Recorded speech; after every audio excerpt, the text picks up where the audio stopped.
This is Investment Perspectives with Brad Kimes. Daily live streaming interactive featuring Mrs. Backup.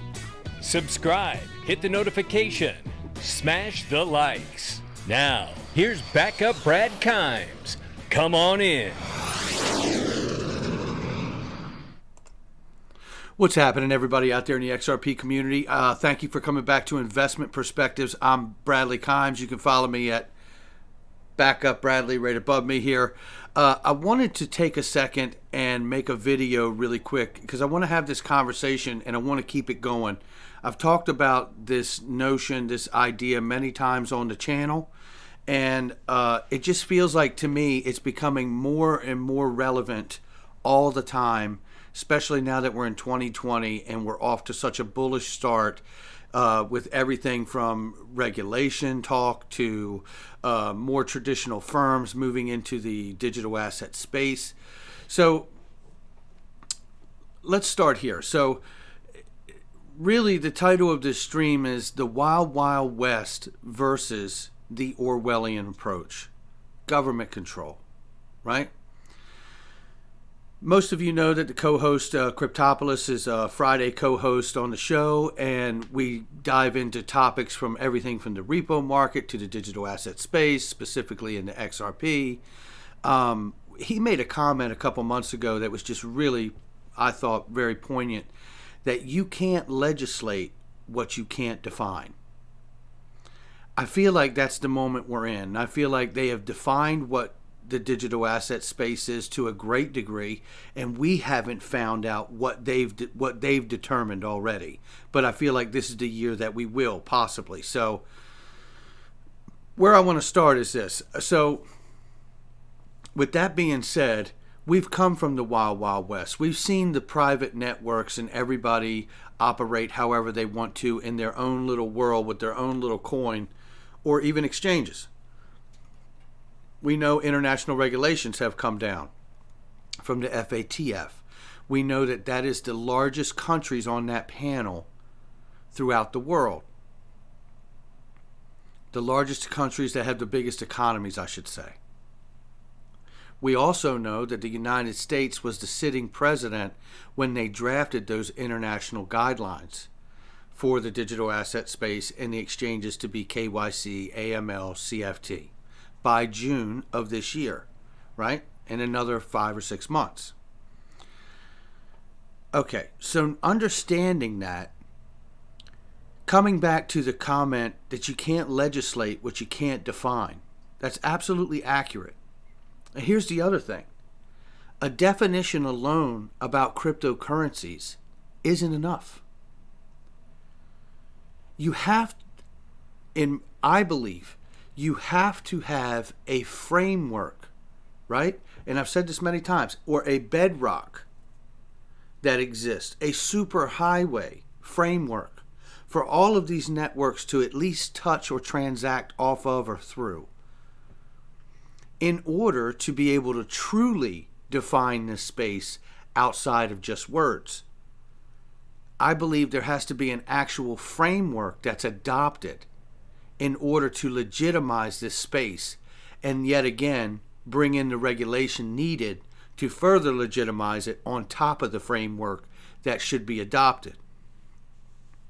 Most of you that watch this channel know that I believe that the ILP will be deemed a public good by at least the W3C, which is the international council that comes up with the standards and guidelines for the worldwide internet. I also believe that the XRP ledger could possibly be adopted as well.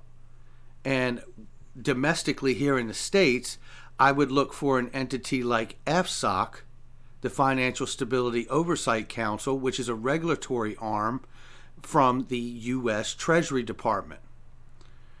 Now, the reason I felt strongly about them is because simply that they can override the other regulatory bodies domestically here in the States. And the big red flag for me was immediately after the FATF guidelines were handed down last June, Steve Mnuchin from the U.S. Treasury Department quickly came out afterwards and endorsed the guidelines from the FATF and said that they will endorse them and follow and be in compliance. They back those guidelines and they will enforce them. That was a huge signal, I should say, that is everyone on board, knowing that the U.S. was the president of that council. I'm going to play a clip for you now that has Susan Athey sitting on the board at a conference. This clip came originally from XRP Darren, who is amazing. I think we all know who XRP Darren is, and he's an incredible researcher. And this clip is quite profound because I want you to listen to what the gentleman on the panel is saying before he defers back to Susan Athey. Now, we've also heard Susan Athey in different conferences, and I believe even at later points in this conference, say the same thing about FSOC and how they have the ability to come out here, as Mickey B. Fresh and I had discussed the other night on our show. She had discussed how FSOC could be the proper entity to come out here and decide to adopt something like the XRP ledger and deem it systemically important to the financial system, whether it be domestic or global. This is also something that could happen because I know the knee-jerk reaction from everybody right now is like, well, that's great news for the U.S., but they don't make laws for the rest of the world. Well, actually, that's actually accurate. However, don't forget about the FATF. The sitting president, when they drafted those guidelines, was the United States. And then the other 35 or so largest economies of the world. To a great degree, I think they've already decided that they're all going to adopt the ledger at some point, is my belief. I want to play this clip for you guys now. Let me set this up so you can see what is the conversation here. And I want you to see how very close this conversation they're having is the one that we have on our show. And I want you to see what's going on here. So let me get this clip dialed in here for everybody. And shout out to Real XRP Boy for posting this clip from XRP Darren. And obviously shout out to XRP Darren. He's fantastic. Let's listen. Let me get the sound up here for everybody. Here we go. But going back to the public provision, I mean, if we think about the evolution of the internet, I mean, there are some aspects there where, with common addressing standards, with TCP/IP protocol, I mean, there were these very basic standards which were, if you like, the underlying bedrock for all the flowering of the financial service, well, all the private sector services actually, you know, were built on top. And I just wonder whether we can think about you know, something similar for the payment system as well, where if we had something that has common addressing standards, you know, or interoperability, where you can access through one bank's app your accounts held in another bank, for example. And this is something that several countries using the open banking system can already do. I mean, that would be perhaps one way of maybe squaring the circle of having the innovation being done primarily by the private sector, but underlying it, there's a bedrock of, if you like, the foundational public goods are there, which doesn't have to be publicly provided, but it's something that needs very broad consensus among all the actors, some kind of standards that are actually set. I don't know what you feel about that, Susan.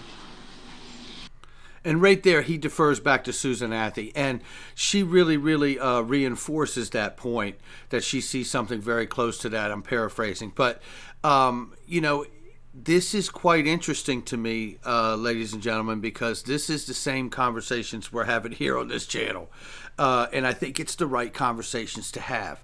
Notice he referenced, just like we've talked about before, that the internet itself was individually siloed islands that you would join AOL or Netscape or NetZero, and then you put-putted around in that little individual world.